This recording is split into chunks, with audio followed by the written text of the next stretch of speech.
And good evening. Ooh, what was that? That's not a good way to start, is it? Right?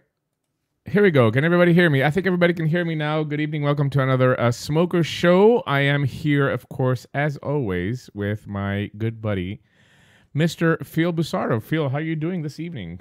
I am doing excellent, Dimitri. I got a little bit of time to catch up on my sleep after the show there in Alabama, MVE, of course. And here I am back, ready to do the Smoker Show and get to another review tomorrow. Yes, and we shouldn't keep people waiting today because we do have a very, very special episode for you today. We have the pleasure of having with us today somebody that has spent a lot of time on harm reduction in general. Dr. Khan is a graduate of the University of Toronto, Faculty of Medicine from 1992, but what has really since 2007 gained him international recognition is his work with non-toxic off-label drugs and cancer treatment. In 2015, Dr. Khan developed a unique and powerful cancer prevention strategy with high-quality, safety-tested electronic cigarettes at the core of the program, and we're very, very honored to have here with us tonight Dr. Akbar Khan. How are you doing, doctor? Thank you so much for taking the time and joining us.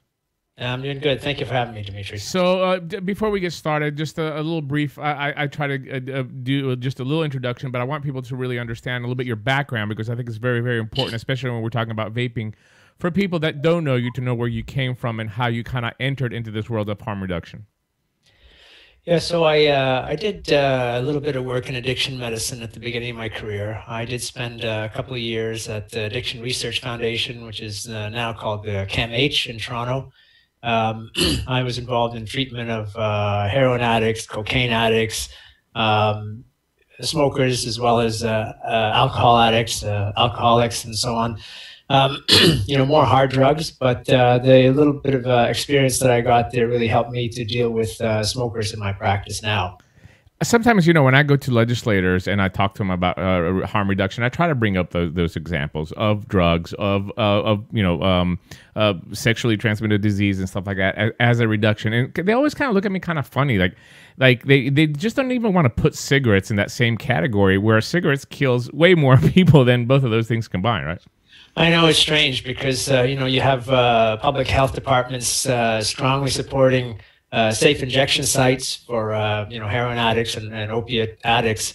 Yet at the same time, they're not interested in tobacco harm reduction, or they're against it, in fact, putting or let's say advocating for laws to come into place that treat e-cigarettes the same as tobacco. Awesome. Well, Phil, we're going to get you started off with some questions, and I'm really, really excited. For those of you that are listening at home live, even you're a smoker or a vapor, the telephone lines will be open tonight. The telephone number is 215-383-5752. When you call in, press 1 so I can see you in the queue, and we'll bring you up, and we'll try to answer all the questions that you're going to have tonight, okay? Thanks to the Vaping Advocate for sponsoring, of course, our telephone lines. And, of course, thanks to our main sponsors, Joytech, Inikin, and, of course, 5 Ponds. Take it away, Phil. So I think, Dimitri, you must have had a lot of caffeine today, because you are, first of all, I'm getting some comments in the chat that there's a little bit of reverb on our voices and we sound kind of hollow and tinny. So maybe you could work on that as we're going here. But so I met Dr. Khan. I had the pleasure of meeting Dr. Khan at CVE Edmonton, and we talked a little bit. I did a real quick interview. And, one of the things that I think may frighten smokers from trying vaping is a lot of the negative things that they hear in mainstream media, right? Yeah, absolutely. So there's a lot of misinformation that's being spread, and I think a lot of it is intentional. E-cigarettes are really a very disruptive technology. They're disrupting the current industry, the smoking cessation industry. Mainly, you're talking about nicotine gums and patches, and medications like antidepressants that are used to take away the desire to consume nicotine. So because they compete with these large industries, these multi-billion-dollar industries, I think it's only natural for the companies that are selling these competing products to try to maintain their market share. So I think that's what you're seeing. Yeah, and so I mean the purpose of this show is to get smokers involved with vaping, and like I said, and like what you just said, and Dimitri, we appear to be frozen. No, you're fine. You're fine. Keep going. I Okay. just had to stop it on this side. Okay, good. That they're hearing all this negative publicity. Okay, we are back. I think. Let me just double check. Everything's frozen on my screen, Jimmy. I know, Beb. I know, Beb. I'm gonna fix it right now. Okay. All right, we should be good to go now. Let me just double check with the chat. And we should be back live. Let me double check with the link here. Okay, it looks like we're back. Okay, go ahead. Okay, yeah, sorry everybody, and sorry to our guest, Dr. Khan. So I think we were talking about, tobacco harm reduction and all of the negative things that people are hearing in the press. And that's why I thought it was a good idea to have you on this show, especially for smokers who are thinking about making the transition over to vaping, to get some real information, right? Not just what they're being fed on mainstream media. Right. So some of the key points that I think smokers need to know is that one is that although we're not allowed to say it, Health Canada doesn't really approve any e-cig devices as quit smoking devices, but the data is already in that shows that electronic cigarettes are at least as effective as the conventional quit methods of nicotine gums and patches. So the data is out there, and even though we're not claiming it for any particular device, the studies have been done. In fact, they're randomized controlled trials. So this is not new. In fact, the data is from 2013. There's 2 large trials that were published. They're randomized controlled trials, which the medical profession really looked for that type of study. It's a more accurate study, and the studies looked at both smokers who were not interested in quitting and also smokers who were interested in quitting. And for the ones, the smokers who were interested in quitting, in gums and patches.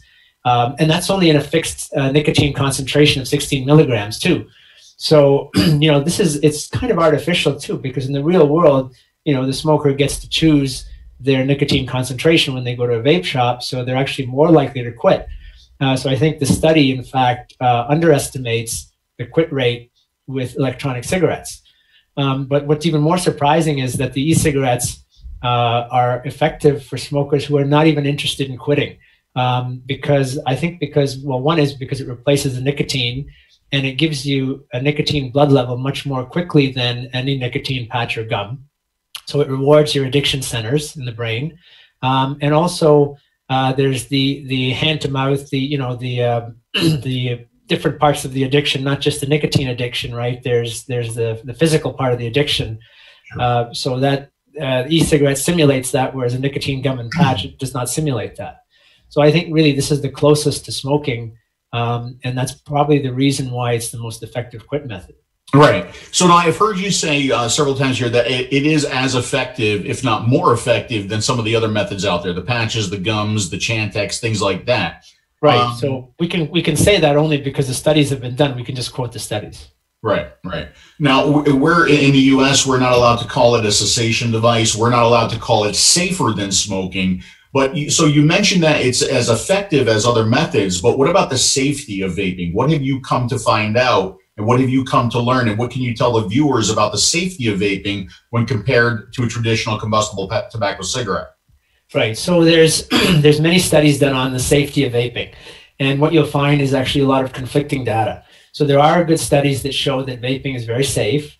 I think the studies, the ones that show that vaping is safe, their methodology, the way the studies have been done, I think they're better quality studies. Let me give you an example. If you take electronic cigarette and you run the tank dry, you use up all the juice, and you continue to vape the device, well, a vapor is going to immediately taste the burnt taste from their wick is burning, and they're going to stop vaping. But when you're studying that, if you run the juice down and you start burning burning the wick, sorry, what's going to happen is you're going to produce carcinogens because you're burning the cotton. And so if the study is not designed to really check whether you're running the tank down, running it dry, then you can easily produce carcinogens and you can get a false result. So I've seen this done already in the studies, and I think these studies are just they're just not accurate, because no smoker is going to continue, or no vapor is going to continue to vape their device once they get a dry hit. You know, it's really simple. You're going to taste it, you're going to stop, and you're going to refill your tank. What's even better than that is you don't wait for your tank to run down. You watch the level in your tank, and you refill it before it runs down. So you're never going to get a dry hit. You know, so as long as you're educated and use the device correctly, you're not liable to produce carcinogens from the device. So that's one point. The other point that's really interesting is there's a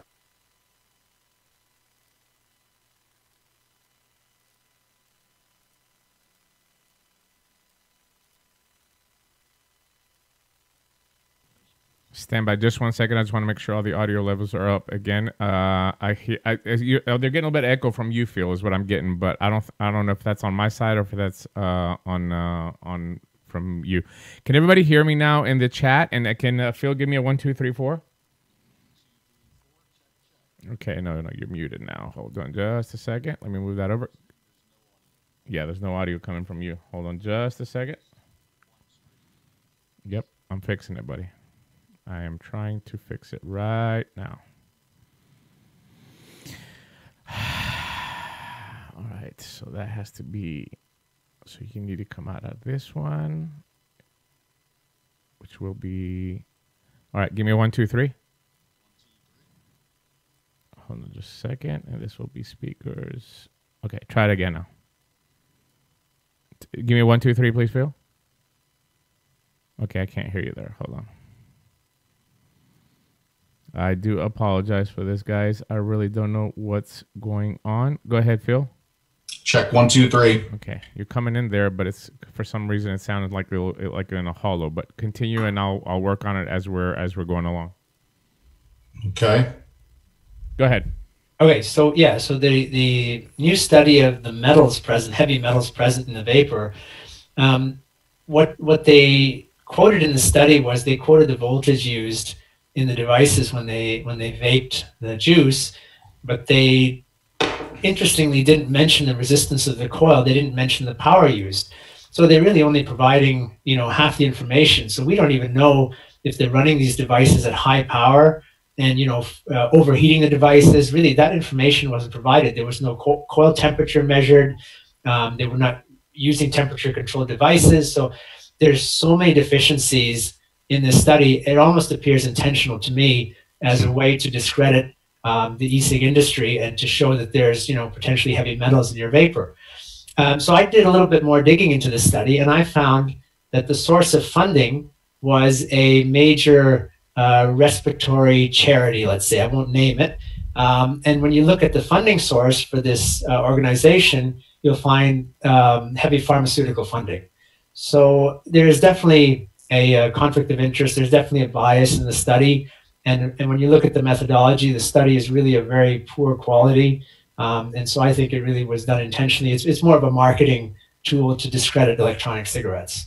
Yeah, and I think that's something we're finding time and time again, over and over again, with these studies that come out that are negative towards vaping. When you dig into who's doing the study, where the study is coming from, the completeness of the study, it's just, there's always something there that seems to be wrong with it. Mm-hmm, yeah, for sure. It's very similar to the cancer industry, which I deal with a lot because, you know, patients always ask me about different medications and chemos and things, and they don't want to take chemo, and they ask me, well, what do you think about this? And because of that, I've started doing a little bit of research into a lot of the cancer drugs, and I'm finding that many of them don't actually have any proven benefit. They may shrink a tumor, but they don't actually make people live longer. And the data is out there, but it's hard to find. And the doctors actually don't tell them the data. So it's kind of similar to e-cigarettes. You know, it's more marketing, and there's big money involved.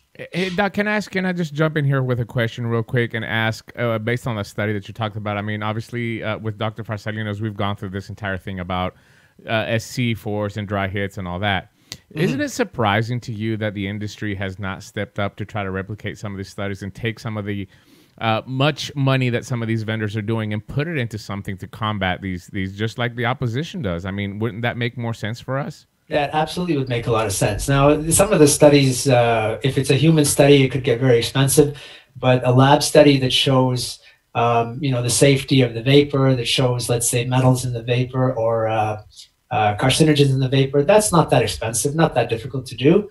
I think that would be very worthwhile. And if it's a well-designed study, I think then the medical community also would support that and say, hey, this is a better quality study. We're going to believe this, as opposed to a study that's funded by pharmaceutical industry. We get that all the time, though, with the studies about, if it's funded by the industry, it's not going to be valid. However, I don't believe in that, especially if you open up your study for peer review and say, hey, here's our methodology, here's our protocol, get out there and do it exactly the same and see what kind of levels you're going to find. Yeah, that's the main thing. I think you have to have a solid methodology, and it has to be reproducible. Yeah. So this is something that I asked you in the interview that I did with you in Edmonton. How are you seeing? Are you getting any negative feedback from your peers taking the stand that you've taken, getting involved more with vaping, actually prescribing vaping to some of your patients, which I want to talk more about? But any negative feedback? Like you just said something about a cancer drug that actually really doesn't do anything. And not a lot of doctors will say that, because a lot of doctors, especially in the U.S., they get kickbacks from big pharma, right? Right. So, what kind of feedback have you gotten? So, I mean, I haven't really gotten a lot of negative feedback. I think the issue is that most doctors are really not that educated on electronic cigarettes, so they don't give positive or negative feedback. I think this is one of the issues, that because there is such conflicting information out there, the doctors probably just look at that and say, oh, there's no easy answer here. I'm just not going to be involved in this. I'm not going to prescribe electronic cigarettes because I don't know what the right answer is. And, most doctors don't take the time to sit down and review, dozens of studies and try to find the flaws in the studies, because it's difficult. Like, you have to have some background in technology or in electronic cigarettes. You have to have some knowledge to be able to say what the flaws are in the study, or whether it's a good study. Right. What about have you tried to educate some of your peers, or some doctors? Has anybody come to you looking for information to get more educated on vaping? Yeah. So actually, I think that's a key point, and we've just started to do that on our website. We've created a for education for health professionals. So if you go on the website, it's like a PowerPoint presentation. You can go on there, and the public can read it as well. It's open to everybody, but it's really designed for health professionals for their education, so they can learn the basics of electronic cigarettes. They can learn about nicotine. They can learn about addiction, and what the current status is in terms of the research. So we've got that all online now. That's terrific. Dimitri, do you have anything? Sorry, I was muted. Yes. The way that I see it, and even with my doctor as well too, Dr. Khan, what I've noticed is that as much as I do try to talk to them and have them help us and get out there and make it public, I always have a hard time convincing her to. I mean, she does it with her patients. She'll tell her COPD patients and all that, if you've tried the patches and the gums, get out there and try electronic cigarette. But it's so hard for me to get her out there and say, like bringing you here, like on the show. I was like, come on to the show and talk. I've helped 2 of your nurses quit smoking. They feel great. You've seen the results in me, 8 years a non-smoker, how my lungs have developed and all that. And it's extremely difficult. Well, I mean, it's nearly impossible the way it stands now to get them to do that, for obvious reasons. What would you suggest for us that talk to our health professionals, especially vapors that have converted, and to smokers that go sometimes to doctors and doctors tell them, oh, don't try vaping. That's just worse than cigarettes. What would you suggest for us to be able to do to try to change that movement a little bit and try to get them more on our side, especially from a public standpoint here in the U.S. where we're lacking it horribly? Yeah, first of all, I think the simplest thing is to to maybe point out to the physician that Public Health England has already endorsed vaping. And they've endorsed it as a quit method for cigarettes, for smokers. So that's the simplest, I think, without really getting into the details of the research, just to show the UK model, that the Public Health Department has already gotten on side with vaping. Then the second thing would be, I think, to maybe highlight some of the research. The easiest way to do that really would be just to give a link to our website, to the physician, and they can go on there and they can read the information for themselves. Mm-hmm. And we actually have reference to everything. So all the important statements that we make, We have references at the bottom of each page where they can click the link and they can go and read the original research, or they can read the original data that we're referring to on the FDA website, for example. So I think that's probably the easiest thing to do, because otherwise, the physician's not going to know which information to trust. So this way, they can go on there and they can verify the information for themselves. So let's get into specific topics now. Wet lung. There you go. Have at it. I mean, I know that you've seen it the last 2 weeks, and for us in the industry, it's been. I've gotten emails from my lobbyists. I've gotten email from politicians that I've networked here in Tennessee. Everybody's scared. Everybody's up in arms about this wet lung thing. So, what can you tell us about the wet lung phenomena? Wet lung or popcorn lung? Well, first we have a wet lung. That's the girl that supposedly she had the infection, and they called it wet lung in mainstream media, where actually she just had some kind of reaction and she had inflammation in her lungs. The media called it wet lung. Yes, I saw that case. She had I think pulmonary edema and respiratory failure or something. She was admitted to ICU. Yeah, I saw that case. Yeah. So that really, we don't know what caused that. Right.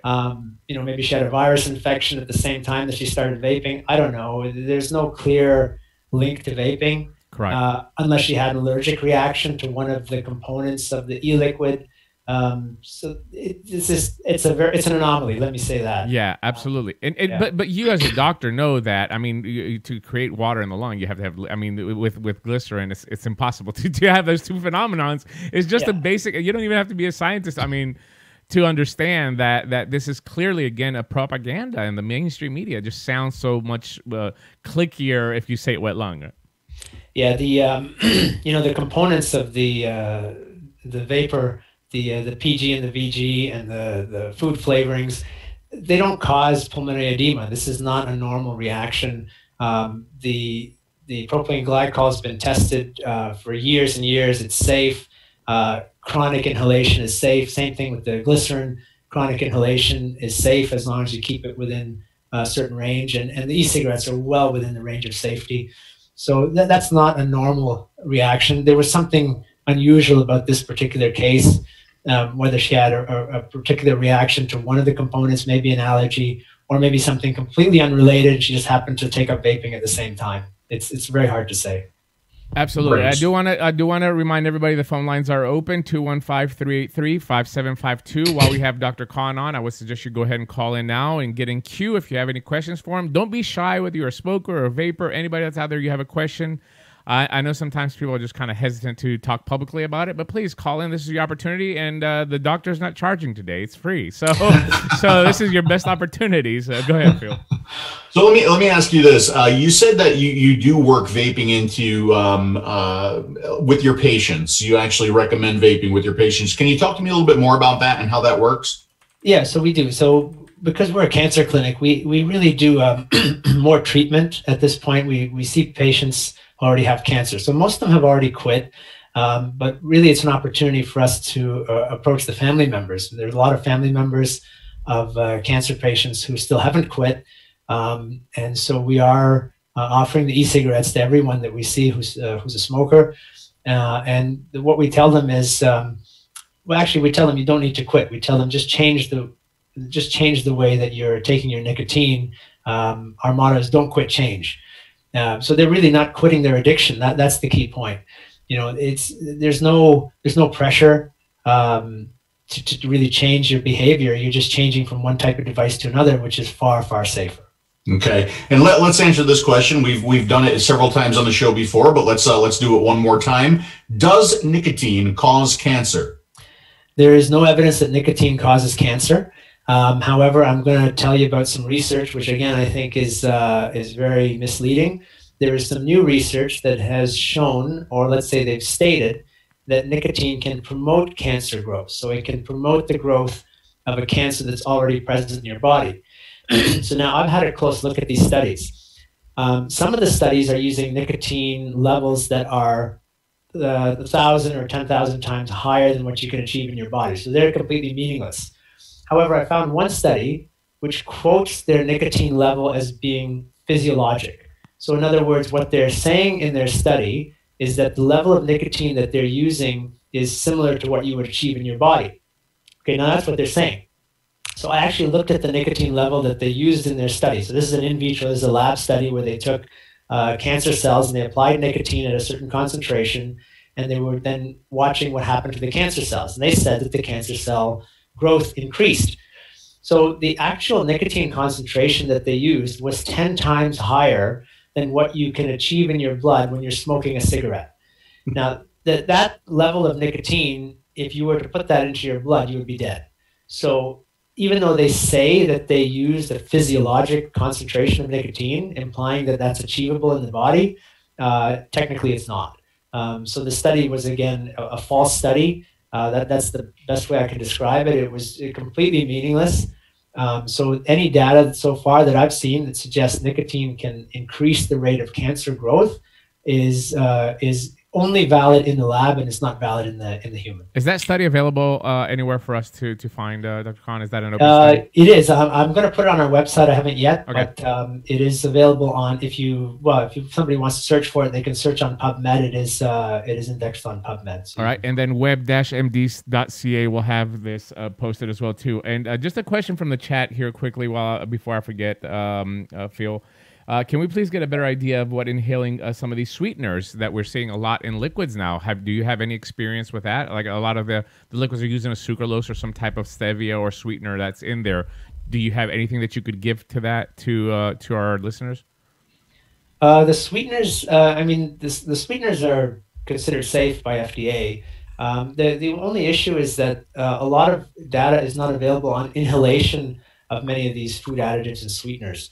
So somewhat of an unknown, but the data so far that we have indicates they're safe. Great. Let me take we have actually somebody waiting to call in, and terrific. Let's see if this is going to. Wait! Before we do that, let's just. Do you want to take a quick break for our sponsors here, or do you want to go right into the call? No. Let me just go ahead and take the call, and I'll do it after we let Dr. Khan go. 520, you're on the air, and tell us if you can hear us. Are you able to hear me? Yes, absolutely. Okay, I can only hear your voice. I don't hear Phil or the good doctor's voice. And I don't know if you answered the question that I put in chat previously, but what I was curious to ask is, considering nebulizers and inhalers use, I believe, either PG or VG, shouldn't there be long-term studies already existing showing the health effects relative to those products? Let me get the doctor on and see if you can hear him. If not, I'll just have you hang up and listen to the stream. Go ahead, doctor. PG and VG, do we have any testing for inhalation? Yeah, the listener's correct. There is long-term data. Can you hear him? By the way, just a second. I just want to make sure you can hear. Can you hear the doctor? No, I'm unable. I'm going to go back to YouTube. Thank you, though. Okay, thank you. I'll just pull your question in. Go ahead, doc. So actually, there is long-term inhalation data on both of those, and they confirm the safety. Okay, so we have actually studies on both of the inhalation of PG and VG, and this is something that I've heard from other scientists as well too. That you can inhale PG and nicotine till it comes out of your eyeballs. Chances are you're going to be safe. Pretty much, we have enough studies on there. When we start adding flavorings and stuff like that, we'd like to see more studies as we're going along. Correct? Yeah, I think the question was in nicotine inhalers, not vaping, right? Do nicotine inhalers use either PG or VG? And if they do, are there long-term studies for PG and VG inhalation when it comes to nicotine inhalers, not vaping? I'm not sure if there's a study of inhalation of nicotine combined with VG and PG.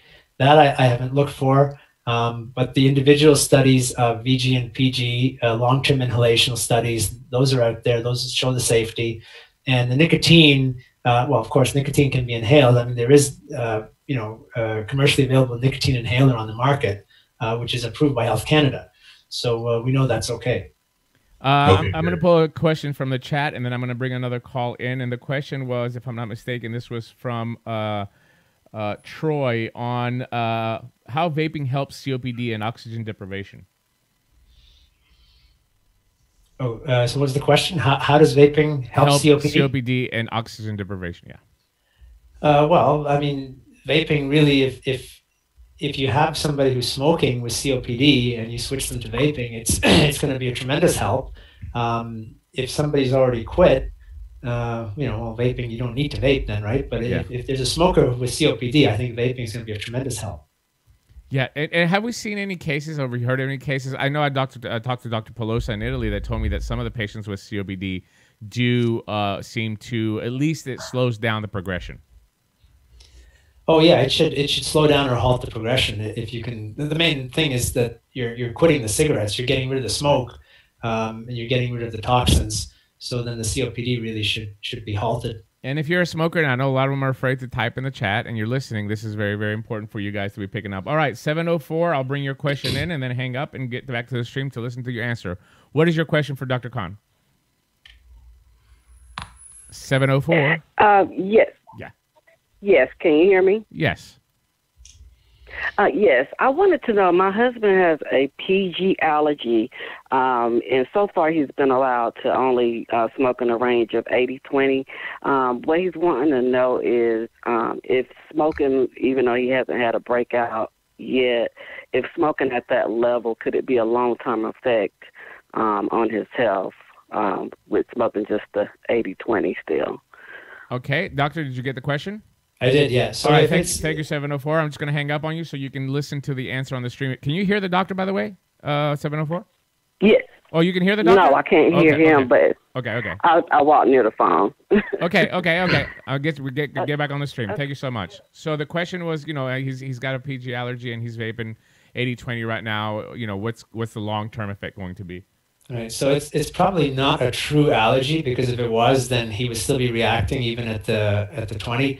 So I think it should be okay. As far as I know, I think there's now pure VG juices out there. So if he really needs to, he could use that. The flavor might not be as good, but the smoke production would be better. Yeah, I get it. Absolutely. All right, 678. What is your question for Dr. Khan? 678, you're on the air. Hi, this is Sullivan Cheney.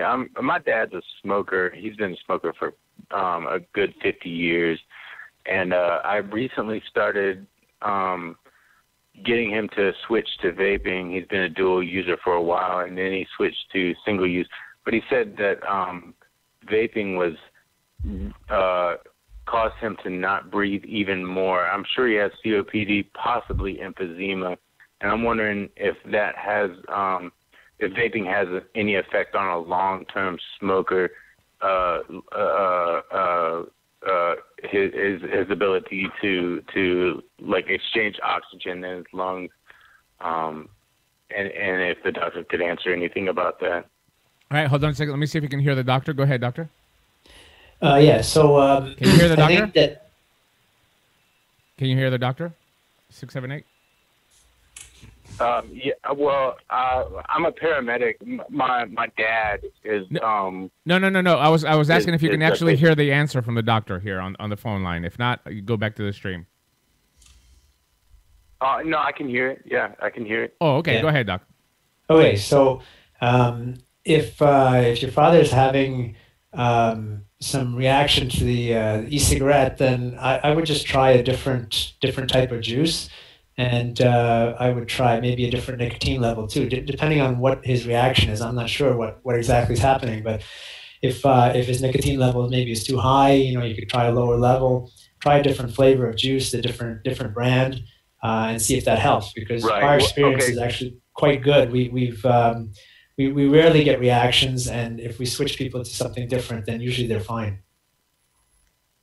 Okay, so he tries a 6 milligram e-juice, and he tried to vape constantly all day, and I was wondering if it maybe too much vape, or maybe a higher nicotine strength where he didn't have to vape all day. Absolutely. Yeah. And I think that Phil, we've said this on this show as well many times, is that for a smoker and a heavy smoker like your dad for years, a 6 milligram high VG liquid is definitely not going to help him, because he's going to continue to vape a lot, and then the heavy VG will probably give him a heavy chest feeling, and he thinks that he can't breathe, and it really has nothing to do with electronic cigarette. So we always suggest 12 to 18 milligram and a higher PG level, so he can get the throat hit, he can get the satisfaction of nicotine, and not vape as much, and then that heavy feeling will come off his chest as well too, right, Phil? Yeah, absolutely. I think the recommendation would be increase the nicotine level and vape less, right? Yeah, and instead of a sub-ohm device, Yeah. use a higher resistance coil. Yeah. With that higher nicotine. Yeah. All right. That makes sense. Thank you. Thanks for calling in, and good luck to your dad. Call us back and let us know how he updates. Give him something new to try. Give him just a small vape pen, with a higher resistance and a higher nicotine liquid. Thank you. Yes, sir. Thank you. All right. I think I got the phone lines working where they can hear us now. The lines are open 215-383-5752. Call in with any questions. And I'm actually keeping an eye on the chat as well too to see if we have any questions pulling from there. I think what has your experience been when you tell your patients to switch to vaping from an experience standpoint? Let's forget about the actual health benefits that you're going to see in them, but how are they reacting to it? This is one of the things that we're always concerned about is how is especially an older patient going to pick it up and start using it? Right. So it's a little bit of a learning curve to it, right? It's not as simple as just lighting up a cigarette and inhaling. So the first thing we do is we make sure we educate the patient on what the device is, how it works. Then we try to choose, we usually start with a tobacco flavor to make their transition easier. And, that's going to be closest to the cigarette. And then we try to select the appropriate nicotine level, but we give them a choice, let them try it and play with it. It's very difficult to choose the correct nicotine level right off the bat because everybody metabolizes it differently. So, for one person who smokes a pack a day, maybe a 12 milligram nicotine is going to be fine. For another person, they might need a 25 or more. So there is a little bit of trial and error involved. But what we find is that a lot of people, they can throw away their cigarettes. It's really amazing. Because they feel satisfied. They're getting the nicotine, they're getting the hit very quickly because the nicotine is absorbing through the lungs. So you're getting a blood level very quickly and it's getting to the brain and it's satisfying your addiction. So the difference between the gum and the patch is, the patch absorbs through the skin. It's very slow. It doesn't give you a hit. It gives you a steady blood level of nicotine. And the gum, you have to hold the gum in your mouth. It absorbs across the skin in your mouth, across the epithelium, and that gives you a much more gradual rise in nicotine blood levels. So again, it doesn't give you the hit, it doesn't give you the same satisfaction. It takes time to build your nicotine level. So I find that our patients are very satisfied with the rapid nicotine hit. It satisfies their addiction, and many of them, they just throw their cigarettes away right away. They don't need to go back to smoking. I just find that amazing, and it's one of the things that me and Phil preach all the time here, Phil, right? It's just don't give the wrong setup to these smokers. That's why we're losing that battle. I mean, it's all about setting up the right equipment. Yeah, absolutely. I'm watching a whole bunch of messages and questions in the chat here. I got them. Okay, one of the questions I just saw was, Doctor, do you have any information on the heat not burn products like the IQOS? Do you have any recommendations there? Do you talk to your patient about something like that? Do you prefer that over vaping or vaping over that? What's your take on like the IQOS product? Well, I mean, the IQOS product is still a lot better than smoking, but we really haven't got into that much. We're just focusing on the electronic cigarettes. That's a great. I think that's a fantastic answer because that was a great answer, wasn't it? Yeah, because we do run into that situation constantly where people say, well, it's safer. Yeah, absolutely it is. There's no combustion. We're taking that away. However, we don't have. I mean, the people have not been using it as much as electronic cigarettes. We haven't seen the effects of it as well too. And as they're filing their applications and all that with the FDA, and we're seeing more and more of these what it contains. I mean, the IQOS FDA PMTA is available for the public to go down and download and see. If you check out my Smoke Free Radio a couple of weeks ago, I did a full explanation on some of the ingredients that are in there. So it makes you wonder. So again, the topic here, as we're talking about the Smoker Show and what we're trying to do, and I think that Dr. Khan is on board with that, is we're trying to help smokers quit smoking. And the way that we're trying to do it is we're trying to use it with the products that we know that they're effective. We know that they work. They've worked for us. They've worked for millions of other people. And we know that this thing works. And people, smokers, really need to be, Dr. Khan, really need to have, again, the confidence to try it, because I do believe that we've lost the confidence for various reasons, from the fear-mongering propaganda that is out there, from these health groups going against it, our inability to give the right equipment. This is just a whole array of white people. But the latest study that I saw a couple of weeks ago, and I think you were in Atlanta with me when we saw it, is that less and less smokers are trying vaping. And that is a public health tragedy, in my opinion.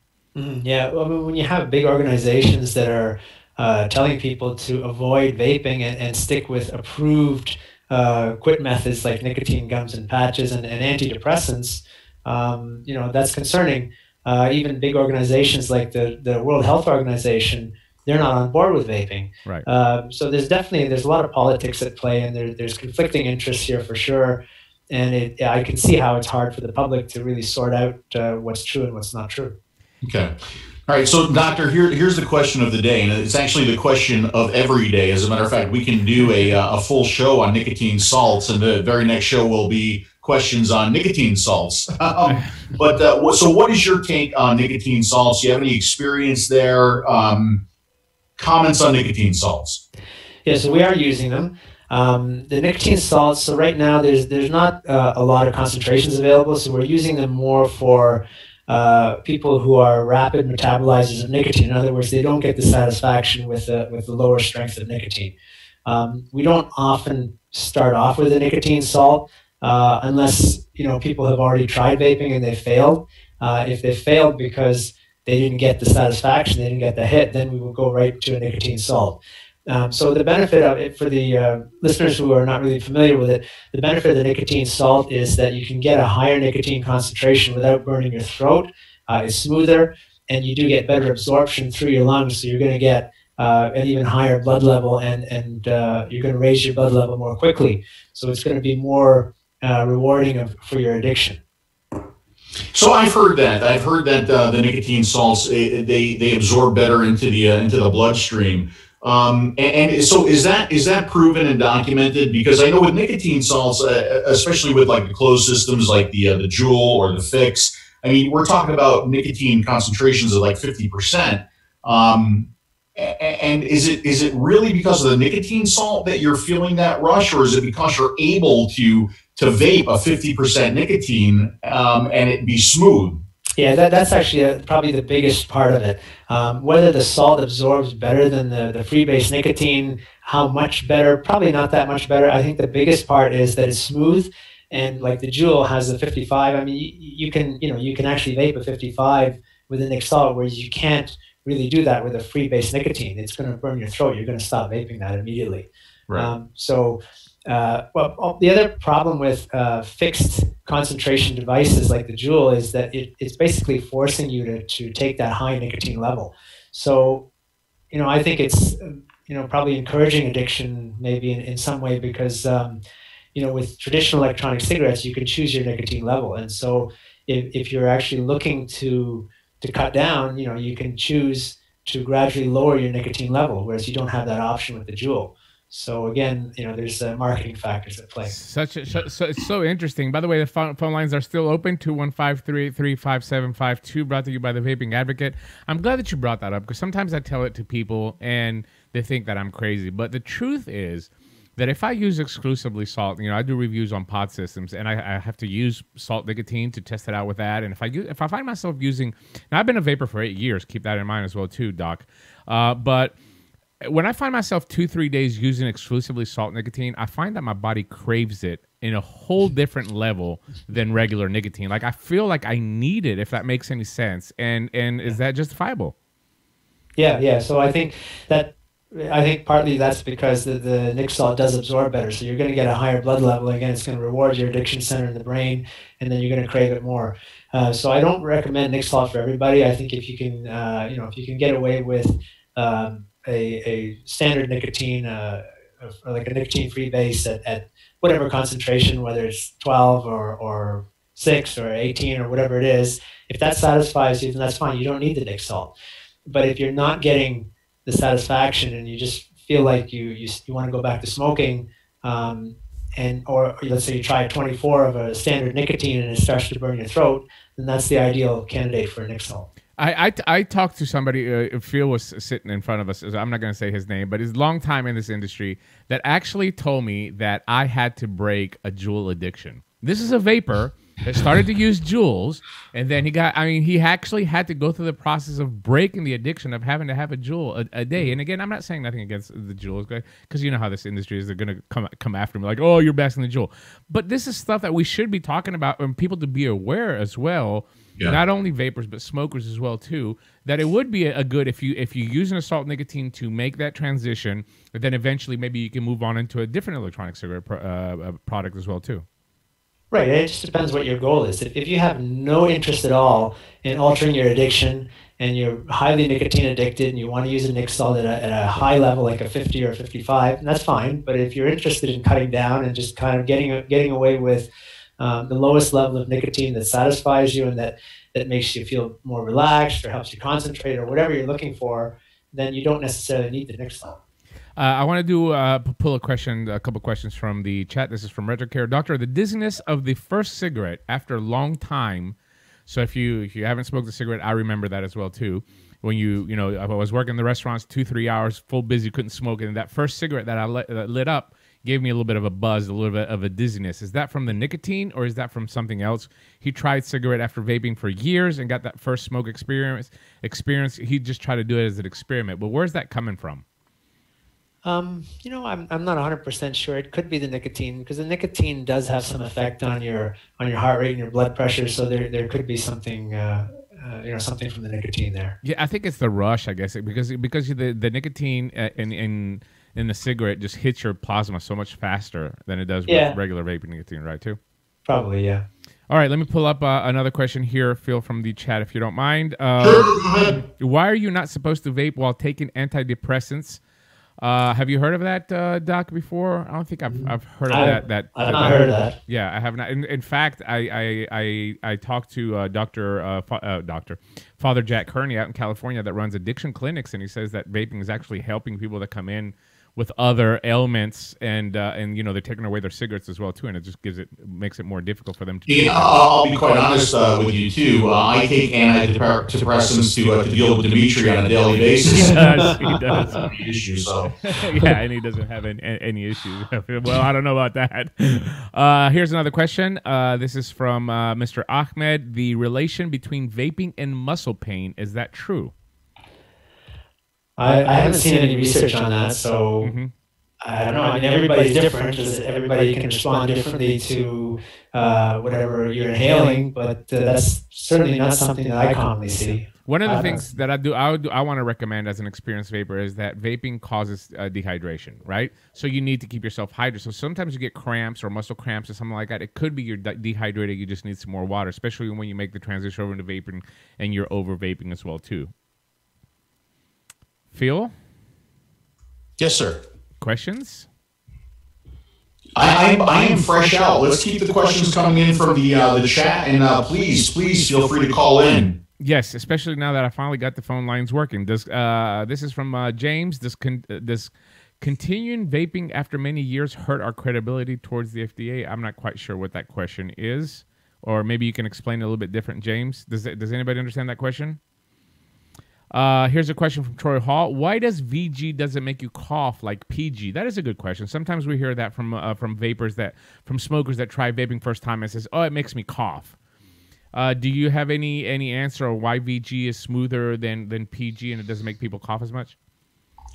I don't know. I mean, you guys probably know that more than me. Phil, is that something that you can? I don't know if I really have an answer to that one, Dimitri, other than that VG tends to be smoother than PG. Which is probably one of the reasons why I don't like heavier VG liquids, because I actually like the harshness in my vape because I still like to feel like I'm smoking a cigarette. How does all these studies and research can keep up with the growth of the vaping industry? With all these vaping gear that keeps going out so quickly, do you think we're a bit back? That's a very good question, Doc. I mean, the technology. Yeah. This is a technology product, obviously, and as we see with the antiquated studies with the C4s and stuff like that, how can we keep up with the technology based on the studies that we have to do? Yeah, I think that's a very valid point. You know, the industry it moves very quickly. The product life cycles are fairly short, and the research really can't keep up. So I think your listener has a very good point. What I would like to see is the manufacturers doing their own research on their own products, and ideally, if they can research a hardware device in combination with the juice, and to show that that combo is actually safe and the emissions are safe, that would be the ideal situation. Right now, I don't know any manufacturers that are doing that. We've started doing that with a particular brand that we deal with. I think the federal legislation, they're going to want to see emission testing. And I do think that's ideal. But yes, I think the manufacturers should be doing that. Okay, I don't see any other questions in the chat, Phil. I'll throw a question out there, Dimi. Yeah. Dr. Khan, PG and VG, do you have any studies saying that one is any better or worse than the other? Also, as they heat up, is any one better than the other? I haven't come across any studies that say that one is better than the other, or that there aren't any dangers to those, as long as you stay within a certain dose limit. Now, it's important to note also that these are metabolized by the body. So the body will clear the PG and the VG out of your system. So you don't get buildup, you don't get long-term side effects. So that's really that's an interesting thought that you just had there, because I've heard this many times before. Well, you know, we have condensation, right? Vapor condenses, and it leaves a film. It leaves a film on the walls. It leaves a film. Any vapor will know that your car window gets a film. Right. So I've heard concerns that, well, is that film being created in my lungs? Can you see that? No. No, it's not, because your body does metabolize the VG and the PG, so it breaks them down and gets rid of them. Does it metabolize any one better than the other?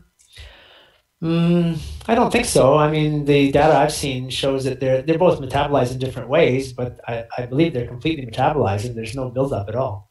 Okay. And could there possibly be any benefits to PG or VG inhalation? I suppose. I haven't looked, but it's certainly possible. Okay. Here's another question, and I'm pretty sure I know the answer to this, but Dr. Khan, you have kind of a cessation program that's monitoring studies. Is there anything like that here in the United States, especially, you know, in some heavy smoker states? Have you heard of anybody trying to at least not even replicate, but something that's similar to the type of program that you have started since 2015? You mean like medically supervised e-cigarettes? Correct. You know, if there is, it hasn't been advertised. I haven't seen anything. You know, I think that still, as I mentioned before, most doctors are really not adequately educated. So really, if you look at how doctors are trained, you know, we learn whatever we're learning in medical school, and then when we finish our training, the ongoing education is from medical conferences and often from pharmaceutical representatives. So, you know, for the e-cigs, you know, we don't see representatives from the e-cig industry going to doctors' offices and teaching them about electronic cigarettes. And unfortunately, the medical conferences that I've seen so far, nobody's really decided to pick up the topic of e-cig safety and proper use of e-cigs as a smoking cessation tool. So really, that's the reason that doctors are not that educated, and that's probably why they're not formally recommending to their patients. Maybe, you know, on the side, like they'll quietly do it, like you said, for, you know, for your own doctor. But I think they're not quite educated enough. Okay, here's the question from Jen. And by the way, I have it locked on your screen because the audio is so much better when I have it locked on your screen, Doctor. I guess you look good, so don't worry about it. What James was saying is that, and this is a great question for smokers, and it really pisses me off as well too when I hear vapors telling people, oh, you need to reduce your nicotine and you need to do this, you need to do that. You don't have to do anything. But what his question really is are we supposed to keep on vaping? So you quit smoking, right? And you keep on vaping. Does that hurt our credibility if we continue to vape for a very long time after you quit smoking? And I think what he's trying to say is that with the FDA, is the FDA going to see it as a cessation? So cessation means you're going to switch to this product and eventually you just quit altogether, or you continue to vape. Now, I know what my answer is, but I want to hear your answer as a medical professional. Okay, so the interesting thing is that everybody keeps saying there is no long-term data on vaping, on safety of vaping. However, there's a new study that came out that did give us the first bit of long-term data, and it shows that long-term use of vaping is safe. I believe they looked at vaping up to about 3.5 years of continuous use. So now that we do have long-term data, I think we can say that the data has finally started to emerge that long-term use of vaping is safe. Now, it's really, I think, up to the individual, because it really depends on what you want to do with your addiction. You know, if the person is not interested in changing their addiction, then they may want to just continue vaping, and at some point they may want to change their mind, or they may not. Nicotine consumption is not in itself a danger. It's very much like caffeine. So I don't mind if my patients say they want to continue to vape. You know, however, other people, they're concerned about the nicotine. They don't want to be dependent on it. and then they can cut down their nicotine dose gradually over time, and eventually they may get down to 0 nicotine, or they may get down to like a 3 or something very low. But it's an individual decision, and we don't really force anybody to go any particular way. I think that is great advice. I mean, your main concern should be to quit smoking. That's the only thing you should be thinking about. And I think once we toss all this stuff on smokers, they kind of raise their hands in the air is just too much, right? The whole point is quit smoking. Once you quit smoking, you can figure out the rest afterwards. But the goal here, in my opinion, is, again, an alternative nicotine delivery method. And that's the way that I treat it. When I talk to politicians about my experience, I actually tell them I switched to a different nicotine delivery method, which is vaping. Right. And the benefit that I got out of it was I quit smoking. And I think that is the key. And this is the way that we should all in this industry be promoting it, right? Right, absolutely. So a question from Fig Ramsey. Nice to see Fig here. I think he missed Phil seeing him this weekend. The question is, do we have any studies on any studies that correlate vaping with mental studies, and how relative like vaping has been to help with mental health as well too? Well, there is a study that I've come across on vaping for schizophrenics. And I believe we have that on our website. So if the listener wants to go and take a look at vapemd.ca, they can go on the e-cig research page and they can have a look there. That is vape-md.ca. If you want to go to the website, click the research link, and then it will bring you to all the studies. And there's one there, Fig, for you to check out. I do appreciate all the questions and all the participation from all you guys that are here. I see another question here. First of all, I want to make this comment. If vaping does help mental patients, Fig, you need to vape a little bit more than you do already. That's number one. Number two, I saw an interesting question. Is there any calories in vaping? When you vape, do you get any calories? Yes, because the VG and the PG are metabolized as fat and carbohydrates, so you do get some calories, but it's really insignificant. It's extremely low. There you go. Thank God. You can use that, Phil. You can use that. So you vape too much. There you go. We found a solution to the issue. Yeah, I have a question from a personal standpoint, Dr. Khan. What I have noticed with my body and the way that I have reacted to vaping after years and years of smoking is that one of the biggest benefits to me from a health standpoint has been the fact that I don't get as sick. And I think that Phil can vouch for that as well, too. Upper respiratory infections. I used to get all the time sinus infections. Phil used to know. I used to go around with a bottle of spray for my nose and all that, and I don't get that anymore. What do you think is that when you switch to vaping that caused you to, for your immune system to be able to react that way?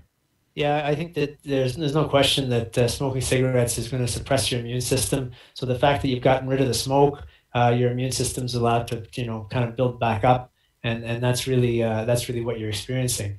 I think that's another advantage of another health benefit of vaping, which again we're not supposed to talk about because vaping devices are not approved for any particular health indication or health claim. But this is your experience, so of course you're allowed to relate that. Let me bring a semi-political question, since you are in Canada and you're facing a lot of the restrictions that we're going to be facing here in the United States as well too. And you saw what happened in Ontario. You saw what's happening with Bill S5. How are you guys there going to handle and be able to get in touch and talk with Health Canada on a closer level on how beneficial that vaping can be for Canadian citizens? Well, I'm now the medical consultant for the Canadian Vaping Association, so we are preparing to speak to government. What we're really going to focus on is the high-quality research that has been published on vaping to show the safety of the vaping itself, to show the safety of secondhand vaping, and even the safety of third-hand vaping, which is exposure to nicotine or other chemicals that are deposited on surfaces in a room where you're vaping. That's called third-hand vaping. So all of these have been studied now, and established safety is now published. So really that's what we're going to focus on with the government, so that there's no, hopefully, no political agenda, and they can really focus on what the research says. And really they need to focus on, I think, the crisis of smoking and the crisis of the health consequences of smoking, like cancer, for example. It's massive. there's a lot of talk in the media quite often about the opiate crisis. Well, if you look at the deaths from heroin overdose or fentanyl overdose or whatever we're talking about, the deaths from cancer due to cigarettes, I think it's probably about 100 times higher. So it's just, it's the most significant health concern for the Canadian public, and I just hope that the government listens to what the research is saying. And flavors, can we just touch on that just briefly? How important flavors are? Because you saw in Ontario, well, you can't test the products now in the stores and stuff like that. It's completely ridiculous. But I do want to bring this up. This is something that both of us saw when we were in Atlanta, and I'll bring it up on your screen so you can see it as well too. How important flavor is. I mean, you can see in dual users, obviously tobacco and menthol are topping the charts. But look at that bottom column. When we're talking about exclusive vaping users, 70% prefer fruit and sweet flavors, right? I mean, we can see the tobacco, and then it varies on the bottom. Those are two very low numbers compared to the fruits and the sweets. So how important are flavors, and with your experience with your patients as well too? Yeah, we believe it's very important. I think that a lot of patients, at least our patients, they seem to do well with the tobacco flavor at the beginning just to make their transition.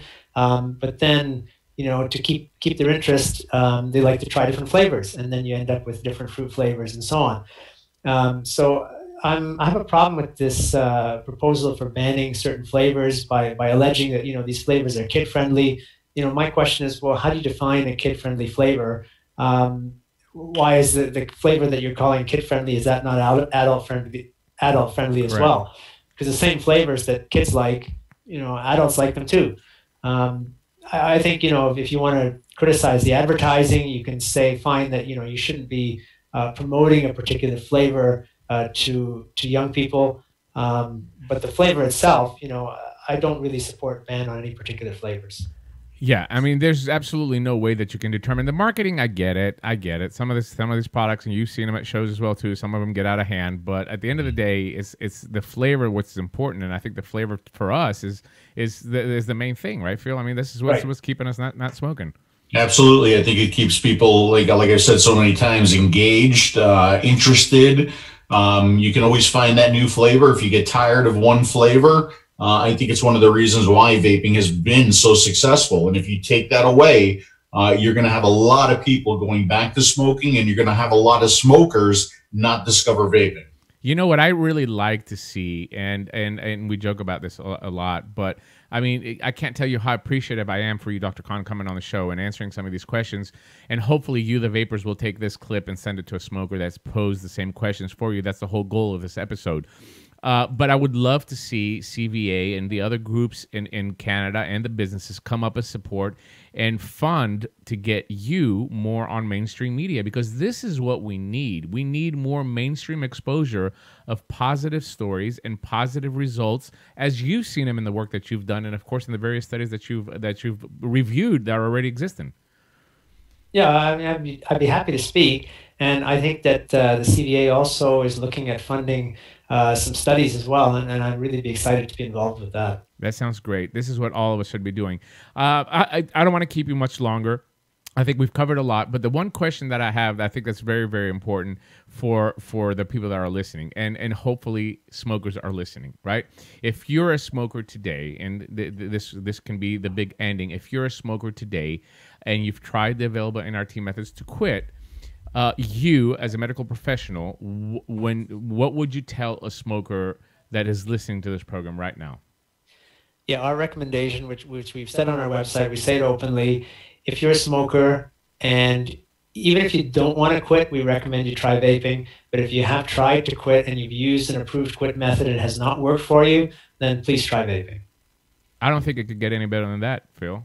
I think we should leave it right there. Yeah. Dr. Khan, I appreciate you coming on the show so much and spreading your knowledge and spreading real information about vaping. And like we said, not the things that you see in mainstream media and all of these studies that need to be gone through with a fine-tooth comb. And then we come to find out that they're not a good study. Absolutely. Thank you, Dr. Khan. Visit his website, vape-md.ca.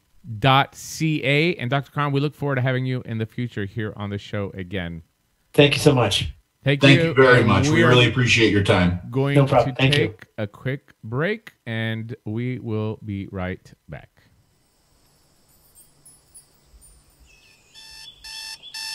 Okay, we're clear on your side. Okay, we done? Yep, thank you, Dr. For a long time, I thought that life would be one way, you know? You're in a hole that you can't dig yourself out of, and you just kind of accept that as reality. I started smoking at 13 years old, and I spent over 10 years of my life addicted to cigarettes. I remember telling myself, I'll give this up before I'm 16, before I'm 18, before I'm 21. The truth is that once I started, I was hooked, and I wouldn't even allow myself to come to terms with it. When I was about 26 years old, a close friend of mine started vaping and dropped a 2-pack-a-day habit overnight. After witnessing this incredible transformation myself, I dove headfirst into as much research as I could find. I picked up my first MTL vapor device in January of 2013, and the rest is history. Within a matter of weeks, my taste, smell, and breathing all improved drastically. I was able to run, hike, and actually be active for the first time in years. It was like discovering my life all over again.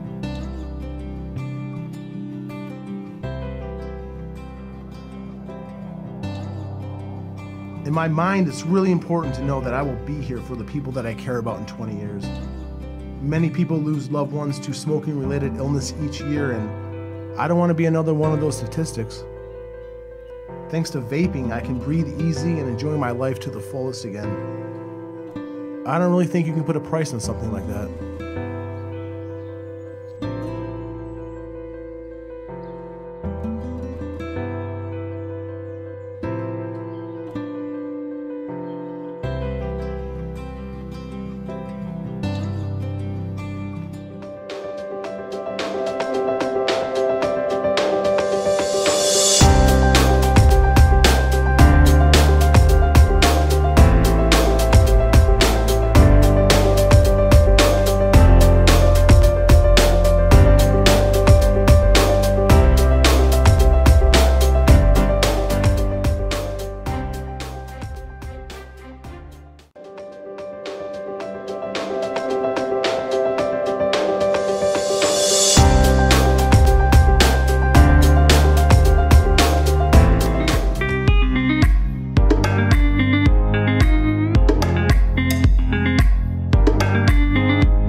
And are we back? Hold on. I got you muted. Now, yeah, you can speak. Now, yes, I'm muted, and my head is ginormous, and this is not the shot. This is not the same shot that you had before. I had to make the adjustments because Dr. Khan left. Oh, look at that! Look at that! I'm gonna fix it. Hey, we want to say hello to somebody, Dimitri. Yes, we want to say. We want to say hello to Rodney. Hey, Rodney, what's up? Rodney is Vaping Chevy's dad. And he's a smoker, and I guess he's sitting next to Vaping Chevy right now watching the show. And I guess the good doctor's comments and thoughts have changed his mind a little bit. So we hope to welcome Rodney into the world of vaping very, very soon. As a matter of fact, why don't we send a kit out to Vaping Chevy and get Rodney started? Shout out, big shout out when we can do anything that you want to, buddy. You do whatever you want to. You're free to do anything you want to. I'm just trying to fix your head. I'm trying to fix your head. Vaping Chevy, you get a hold of me on at pbasardo@tasteyourjuice.com, and we'll get a kit out to your dad. Absolutely. And I believe Bill has been posting the doctor's website. He's going to continue to post the doctor's website on the show in the chat. But of course, it will also be with the replay on tasteyourjuice.com. And I do want, while I'm working on this secondary shot, trying to make you look better again, Phil. I do want to do one more time just to thank the doctor for coming on. I think that we need more of that exposure. Now, obviously, can we get it? On mainstream media? That's going to depend a lot on the industry and the money. By the way, next Tuesday, just a programming note, on next Tuesday, I'm going to have Brent Stanford on on Smoke Free Radio, and we're going to talk about just this subject. We're going to talk about mainstream exposure. We're going to talk about public relations. We can talk about what we can do to try to get more exposure. This is not really Smoker Show related. I do want to put it out there that Suck My Mod Matt is trying to tweet Joe Rogan to get somebody on his podcast. Joe Rogan has a huge podcast to talk about vaping, and we can't even get like 100 retweets. So if we're dependent on us to do that, it's never going to work. We really need to get some funding like everybody else does and put it into mainstream media and public relations field. I think that's where we're losing the game big time. Absolutely. It's just, it seems like every time you turn on the news, it's more negative. It's a mod exploding. It's wet lung. It's one battle after the next. Yeah. And then what I do is I go to Dimitri, and Dimitri goes to Dr. Farsalinos, and we try to get like rebuttal for these news stories over and over again. We need some stories, the truth. We need the truth about vaping out there. And I'm so happy that we're doing this show, and I'm so happy Dr. Khan came on. We're going to have Dr. Farsalinos on in the future as well. But this allows us to get the truth out, and we hope people are listening. And like I said, once again, I apologize for the technical issues. Again, it was working just fine the other day. In fact, Bill came on here. We tested it. Everything was working very well. I told you I wanted 100% tonight, and I didn't get it. And it's a bad day too because I'm hungover. But I don't want to bore people with the technical issues. But please understand that I'm learning this as I go along. This is not what my job is. I know how to make pizzas, but I don't know how to run shows. How many shows does it take you to learn how to do? Well, this? I mean, the last episode went fine, and then I changed something on my computer, and this is what happens all the time. All right, so Troy Hall is in the chat. And also, the phone lines are still open if you will. Yes. Want to call in with any question now, anything that you want to discuss, 215-383-5752. And once again, we want to thank our sponsors, Joytech, Inikin, and 5 Pounds, and of course, the Vaping Advocate for providing the phone lines. Go ahead. Absolutely. So Troy Hall is in the chat, and Troy Hall sent me an email about vaping with questions about vaping. Yes. Now, a lot of this stuff, a lot of the questions that you're going to see are questions that we've already answered on the Smoker Show, but like we said, this show is designed for smokers. So we want smokers to come all the time. And we are going to repeat a lot of the information that we give in this show, because you have to remember, right now, somebody's picking up an electronic cigarette for the first time. Right now, there are smokers that have questions about vaping, and we can't forget about them. And we need to continue to support these people. We need to continue to answer their questions, even if it's the same question over and over and over again. We need to welcome them and answer their questions. It's so important to do. And we can do this in a rapid fire if you want to, because you know the answers to this, Phil, and I can just bring it up and I can ask the question, and boom, you just hit it with the answer. How about that? You want to do that? We can do that. Do you not want to answer any questions? No, I want you to answer them. You're better at me. Okay. Plus, I'm trying to monitor and make sure nothing breaks again. So here we go. Oh, okay. These are all of your questions coming from Troy. This is question number 1. What's a vape towel, Phil? What's a vape towel? All right. So in my reviews, you may hear me call something vapor towel. Okay. Vapor towel is just paper towel. No, you don't need anything special. No, you don't need anything unique. No, you don't have to spend any extra money. Vapor towel is just paper towel, and you can certainly use anything to clean up e-liquid spills. Okay, so nothing special needed there. Question number 2: MTL versus DTL. Why? How about a better term like smoking versus vaping?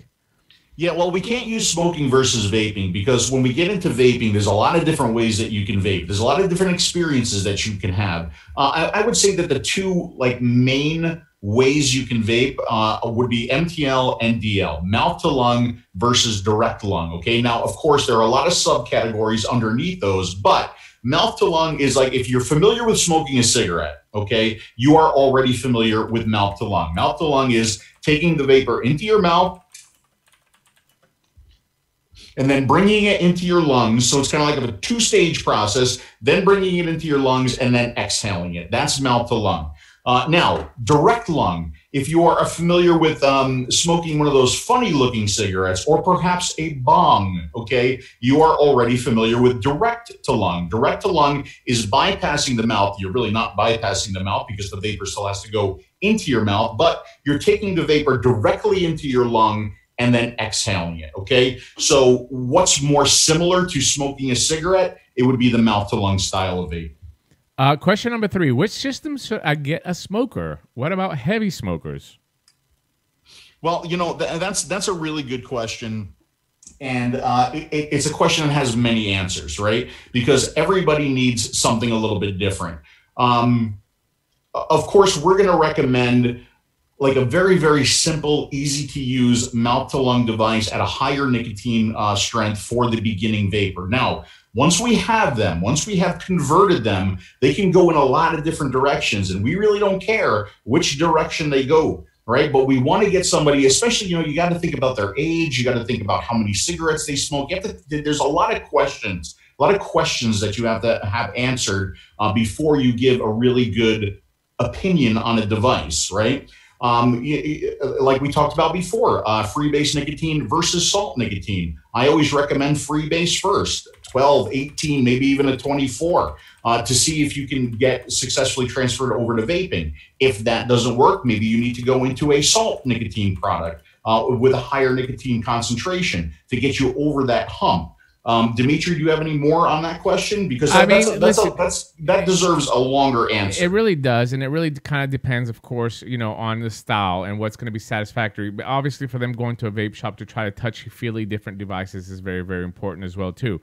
But I truly believe that a medium factor device, I mean, I'm talking about nothing that's too tiny where people feel inadequate, and nothing that's really, really huge where they make them feel uncomfortable using it. Something in between is really great for a smoker, especially a heavy smoker. Higher nicotine, big battery power that can last, by that I mean a long-lasting battery than a short battery. So yeah, go out there to a vape shop and touchy-feely, try them different devices, see if you want a box, if you want a tubular style mod. But the most important thing is, you know, higher PG and higher nicotine. Those are the two main factors for a heavy smoker that I think that our industry in general has completely overlooked. And this is one of the reasons why I think that we're not converting smokers as much as we used to. Agreed. Next question. Next question is... Troy, this is all for you, buddy. All for you. What about popcorn lung? We already covered that. What will be my experience be like as I switch over? Everybody's going to be different. Troy, everybody's going to be different. With me, even starting back in 2009 with some really crappy product, when you consider what was available back then, it was a very smooth transition for me. You know, it was much, much harder for me, and much more emotional for me, to quit without vaping, because I was able to do that way before vaping was a thing. Right. But, you know, if you have the correct device and you have the correct nicotine strength, it should be a relatively easy transition, because you have the hand to mouth, you have the throat hit, you have the smoke, which is actually vapor. So there's really nothing that, you know, there's no cessation product out there that mimics the behavior of a cigarette more than a vaping product. If you look at was it not the last episode, the Smoker Show, but the one before that, I think we went through kind of what you expect. We did this with the flyer that we got from Alpha Liquid in France, and we kind of went through like what are you going to expect in 24 hours and in 2 days and a week and in 3 months and so forth. So go back and listen to that episode, and you're going to get a lot more information of what to expect, especially from how your health is going to respond in the first few months that you're going to quit smoking. Yeah. Let me just jump in here, Jacob. I do see your question on the side chat. Really not a topic for this show. That's something more for Dimitri's smoke, not the Smoker Show. What's your show called? Smoke Free Radio. Smoke Free Radio. You only know me for 7 years. Yeah, it's all right. It's okay. Smoke Free Radio. Next Tuesday night, you can come and we're going to have all the drama that you want. All right, here we go. Yeah. Next question. How much liquid is needed? That's a great question. Yeah, who the hell knows? Okay, so I can tell you how much liquid I go through during the day in a mouth-to-lung style device, okay? And it's approximately 10 mils of e-liquid, 10 mils of e-liquid. Now, of course, if you're using a little pod system with a very high salt concentration, salt nicotine concentration, you're probably going to use less. If you're using a direct lung device, if that's what satisfies you, you're probably going to use more. So it really depends on the type of device that you're using and the style of vaping that you're using as well. But I can tell you what I use personally is about 10 mil of e-liquid a day. Yeah, and I think it's your body tells you. This is the beauty thing about vaping. Your body titrates by itself. You need more nicotine, you're gonna vape more. You need less, you're not gonna vape as much, right? And I think this Thursday I'm doing a live vlog on my channel, youtube.com/vapinggreek, where I do the pod reviews. I'm gonna talk about this particular subject because I think that there's a lot of confusion over, vaping higher nicotine, vaping salts, vaping regular nicotine, how to vape, and patterns.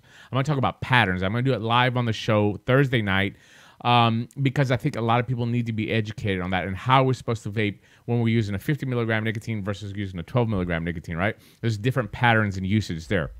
But generally, the best answer you can give to a smoker if you're a vapor or if you're a smoker listening, listen to your body.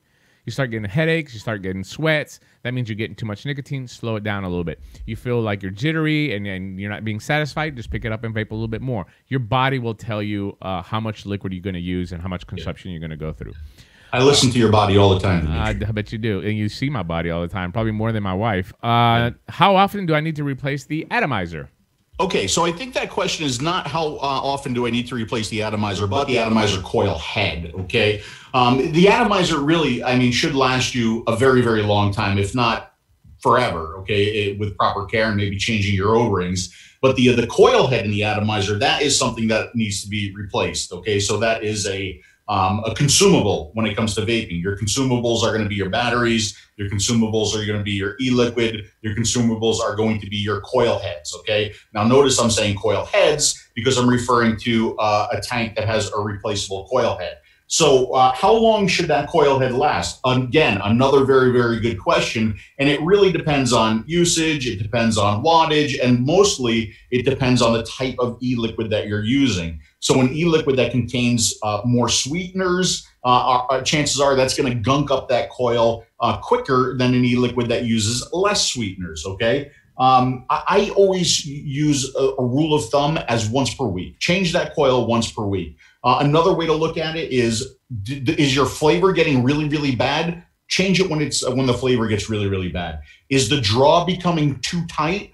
Change it when the draw becomes too tight. So you have to take into a whole lot of factors when you replace that coil, but a good rule of thumb is once per week. And by the way, that coil is very, very inexpensive. Don't be cheap with those coils. Replace those coils, okay? Yes. Next question. How do you stop all this juice mess? I'm getting juice all over my hands, Phil. How do I stop this juice mess? Oh, my God. Welcome to vaping, my friend.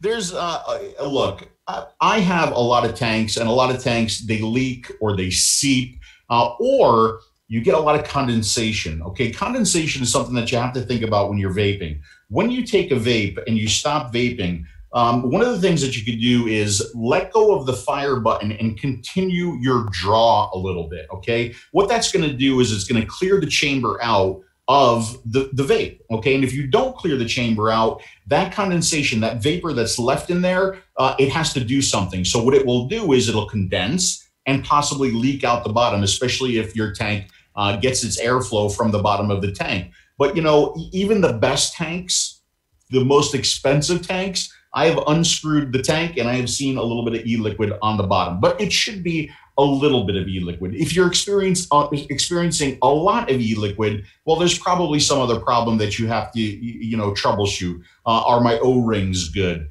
Is everything set up and tight the right way? Things like that. Also, the way that you suck. I mean, let's be honest. If you start puffing on your atomizer back to back to back to back, sometimes it overfeeds liquid, and you're gonna get a little bit of gurgling, a little bit of flugging. I love this thing that Phil taught me years ago. Is I do it sometimes as well too. I'm vaping. I'll talk about this towards the end of the show. But if I'm vaping on a clearomizer, and I really like the flavor, sometimes I take 3 or 4 puffs back to back, and sometimes I overfeed simply from the suction, right? So I just take the atomizer, just do one little move like that. Whoop. Yes. Just do a little snap. The snapper.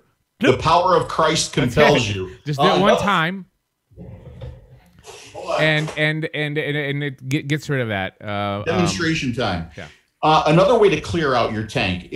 So if you have some gurgling, you can definitely do that, but you really want to do that inside because you wind up getting e-liquid all over the place, right? Another thing you can do is blow your tank out. Now, especially with tanks that feed air from the bottom, the last thing you want to do, never do this, never just blow into the tank. Because what you're going to wind up doing is you're going to push more e-liquid into the coil, and it's going to flood even worse. What you do is you hold it upside down, you put some paper towel like this, right? And you blow up. You blow up. Okay, that's going to clear out the e-liquid. It's going to wind up on your vapor towel, right? See, your paper towel and not on the floor. Okay, remember, blow up, blow up, blow up, blow up. How do you know which juices to buy? I think we should actually do an episode on this, by the way. I think that I'm getting so many questions. I posted a picture today of Fig's methyl tobacco, 18 milligrams. And I'd be surprised how many people private message me because they're afraid to ask. But everybody's asking me, is like, where can we find high nicotine, high PG liquids? And it's very, very becoming more and more difficult. So, but here on a general question, once again, I think that the best answer that we can give you is to go to a vape shop, because you're going to be able to try before you buy. And when you're ordering online, once you find what you like, then you kind of settle into it for a few months. That's going to flavor. The only way to do it is to try it, or else you're going to end up with 100 bottles of liquid that you've ordered online and that you've never tried and you don't like them. Yeah. So one of the things that I was hinting at, one of the things that I'm thinking about doing is bringing back e-liquid reviews. Okay. But if I'm going to review an e-liquid, I want to review e-liquids that vape my style more. So I was thinking about reviewing only 50/50 or higher PG, only liquids that come up to like an 18 milligram, like smokers e-liquids. You know what I'm saying there, Beamy pal? I sure do. Right? Only liquids that are being legally sold. What's that number that they have to have through the FDA? Well, I mean, they have a TP number, the register with the FDA. That number. Okay, so I am considering doing that again. Plus, that'll allow me to bring back some of the golf cart reviews. Yeah, that'll be fun. Some of the other reviews. Maybe we can do some dual reviews too. That'd be really cool. Like, you give me your tip and I try it after you try it. I mean, after we get the mozzarella taste out of it, I'll let you know what I think about the liquid. That'd be really fun. That'd be fun.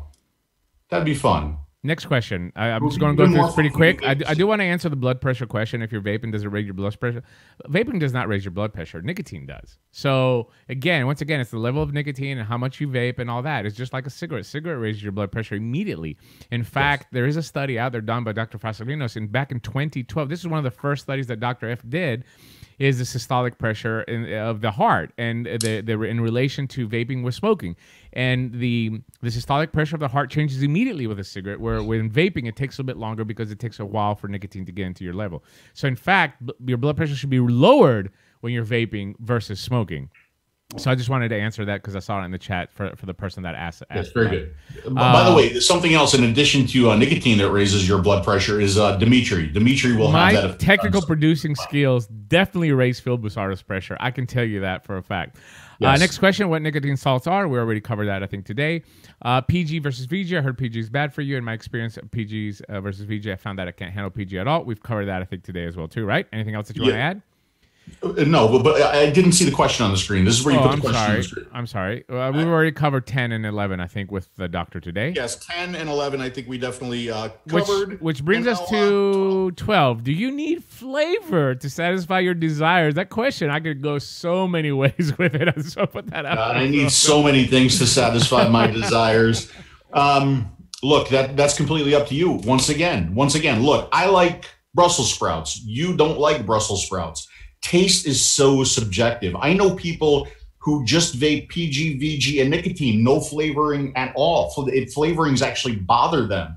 Okay, so it's really up to you to find what works for you. I can tell you that most smokers, when they do transition over into vaping, they tend to like tobacco flavors. I know when I transitioned over to vaping, I didn't care about fruity and bakery, and I didn't care about any of that stuff. Just give me a flavor that tastes most like my cigarette. That's what I cared most about. But then you start to discover flavors, and you realize that there's this just amazing world of flavors out there to keep you excited, to keep you engaged, to keep you vaping, to keep your palate excited, right? So it's really up to you to find what works best for you, especially when it comes to flavors. I find it far easier to recommend a device to a person than recommend like an e-liquid or a flavor to a person. I think I can answer that with two words. There's two main factors in to satisfy your desire: flavor and vapor. See, that's exactly what Russ said. I'm playing it one more time for you. Flavor and vapor. Flavor and vapor. That's the two things that you need, I think, to satisfy your desire, right? Actually, no. See, for me, it's completely different, right? You want throat hit. What's that? You want throat hit.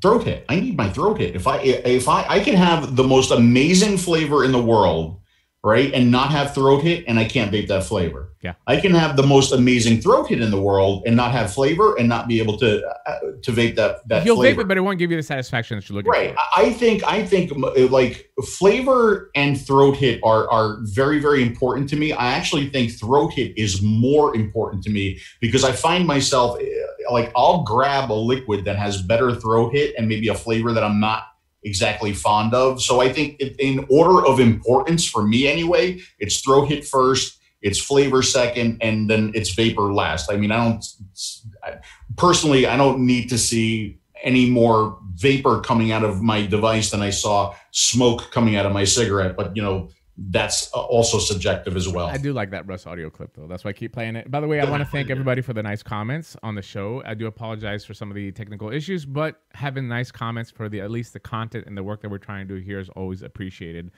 Very much appreciated. You know, I don't see any more questions inside here, and I think we covered everything. I mean, we did a half a show dedicated to your friend there. So, I mean, that's pretty cool, right? Yeah. So it's all for you, Troy. All for you, Troy. And you know what? By the way, I think what Troy did is really, really good. Yes. You know, he sent me a list of questions, and we put them on the show, right? So if you guys have questions and you'd like to see those questions answered on this show, send me an email. Send Dimitri an email, okay? Yeah. You know, if you're embarrassed to type the question in the chat, if you're embarrassed to call in, first of all, don't be. Nobody is going to belittle you on this show, and if it happens in the chat, it's going to stop right away. That's what Bill's there for. Yep. But don't be. But if you are, send them in a private email. We don't even have to read your name in the email, but we'll still answer your questions. Yeah, and one of the reasons why we're saying that is when we see comments in the chat of, oh, I'm vaping at 150 watts and all that. That's cool. It's cool that you're doing it, but smokers get confused. You got to understand that. And if you don't think that smokers are watching the show, you are very, very mistaken, right? So Phil, I want you to just we had various emails this past couple of weeks that have been fantastic. Have been posted on tasteyourjuice.com as well too. But I do want you to read the email that you got. Just this particular email really, really touched me and Phil. So if you don't think that the work that all of us are doing, it's not just us, because you vapors are coming here to help smokers as well too. That's why we're saying try to keep it under control in the chat, not to confuse smokers. But go ahead, Phil. Yeah, I was supposed to have that ready, wasn't I? Yeah, well, I mean, I asked you before the show to get that, so there you go. It's not just me screwing it up, it's you too. Yeah, but see, I recover from my errors very quickly because this is from Errol, and I hope I'm saying his name right. It's Errol, and it goes on to read, "Hi, Phil and Dimitri. I just felt the need to thank you guys for playing a big part in my transition from smoking to vaping. My name is Errol, and I am from South Africa. I have been a heavy smoker for 24 years. I started in my teens and wasn't able to give it up. I had a heart attack at the age of 27 because of it. I tried to quit after that, but even with that scare, I was unsuccessful and continued to smoke. About 5 or so years ago, I gave vaping a go, but it was, more of wanting to try it to stop smoking. I played around with it for a few weeks, but continued to smoke while vaping and didn't really bother with it much. I did subscribe to Phil's YouTube channel during this time because he is so detailed, blah, blah, blah. Okay. About 3 weeks ago, I came across the Smoker Show video on YouTube feed and decided to watch it. You guys, your information and encouragement made me want to give vaping another go and properly this time. I went to a vape shop, got myself a kit and some liquid, and have been smoke-free for over a week now. I feel great and have no desire to go back to cigarettes. So again, a big thank you from me. What you guys do to help smokers make the switch is truly admirable. You're changing lives for the better, and it's really appreciated. Thank you, and keep doing what you're doing. Kind regards, Errol, or Errol. I was muted. That was very, very touching. I love reading emails. It was. I love to get those. And, you know, if you want to send me a success story, you will certainly find it on the success stories page of tasteyourjuice.com. Yeah. And just the last question here from Troy. Troy has to drive 100 miles to go to the vape shop. Listen, my health would be worth it to drive 100 miles if I had to, at least to go once or twice to get experience and try some stuff out. And then I can order my stuff online if I have to afterwards. But yes, I would drive 100 miles to quit smoking, especially after what I put my body through for 2 years trying to use Chantix and crap that didn't work for me. Yes, I would definitely do that. Would you do that, Phil? Would you drive 100 miles? To quit smoking? Yeah. Hell yeah. I would drive 100 miles to be with you. All right, let's have some fun. We do have an announcement, a very exciting announcement. And, what is and we have a new coil coming out. And this is from one of our sponsors from Inikin, of course, as well here too. But I do want to show, we do have a 22 millimeter Zenith. Here it is. This is the 2 mil version. And this is the 4 mil version right next to it. For a lot of people have been asking to put it on tube mod or to put it on their iStick Picos or some of the smaller devices that they have. The 22 millimeter is ready to go. But we delayed it actually being released for a simple reason that we've been working on a new coil that features kind of the Plexus style technology, and that has never been done for MTL before. Because nobody cares about the MTL. All these new coils are coming out with mesh and all that, and it's all for sub-ohm, but how about the MTLers? Well, we were able to take that same type of technology. It's basically a cathode plate that has been punched out and put it into MTL style. That's actually what I'm using here with, again, I got Symmetry from 5 Ponds. I got a restock in, so I'm really, really excited. I really, really love that liquid. So this is what I've been using here, and just kind of, I got a little flyer here for you guys to kind of see. You have the slide? And I have the slide, and Phil, you can kind of go over this if you want to. There's the slide. So, you know, it looks a lot like a notch coil. Yes. So what we got is more surface area, and we're doing some testing right now to verify some of these things that we're talking about. So we've got uniform e-liquid diffusion, eliminates hot spots, thinner material, even heating, and the longer lasting. And we really believe that the longer lasting is due to the fact that we don't have those hot spots where the cotton is just touching those coils. And you know, where the cotton comes in contact with the coil, it is getting warmer than, you know, the rest. So what we're trying to do is diffuse the heat more evenly throughout the cotton, right? And hopefully have that coil last a little bit longer. What is it? So, a coil? A coil? You're starting to talk like me. Did you call it a coil? Call. Yeah, you did. I did not say call. Coil. My experience with it has been virtually zero break-in time, and you're absolutely right. I think that the way that the plate heats evenly inside obviously feeds liquid better, helps in the longevity of the coil, because we do have those uneven spots when we have a spiral coil inside that's surrounded by cotton that heats up in some areas faster than the other side, and then that what causes the coils to burn out a little bit quicker, especially with some of the sweetener liquids that are out there now in the market and some of the nic salts that tend to bog coils down. But it is a warmer vape as well too. It's lower resistance. It's 0.5, but 0.5 doesn't mean that it's not mouth to lung. Absolutely not. It is an MTL coil, but with that lower resistance, I can actually run it. I'm running it right now at 16 watts with a 0.5, and it's a great vape, let me tell you. But it is going to be a little bit of a warmer vape, and I think that smokers do like that. They do enjoy a warmer vape that kind of mimics that heat that they get from a cigarette as well too.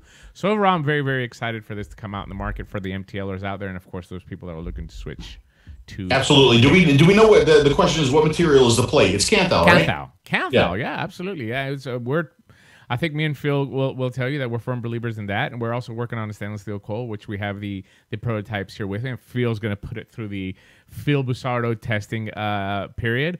But I do believe that Canthal, it works fantastic in this type of thing. We don't have to go into the mesh type materials or some of the other unknown materials that are out there. We have something that's true. It's been proven. It's been working for a very long time, and it works great. I just want to see more innovation for MTL style of vaping in 2018, and I think that we're seeing it. I think other companies are triggering too. I can't tell you how many companies I've seen that are actually doing something and releasing MTL stuff, which I think is fantastic. It gives the vape shop the option to carry these products to give that MTLer the chance to go back to the vape store, and it helps more people quit smoking. Yeah, so Frank asked, ceramic coils, good or bad? You know, I can't tell you if it's good and bad. I don't have the scientific proof. Personally, I don't use them. There's just not enough data out there. And to be completely honest with you, I cannot tell a difference, to be honest. it's not like I'm vaping on a ceramic coil to say, oh, wow, this is so much better than a Canthal coil from my personal experience.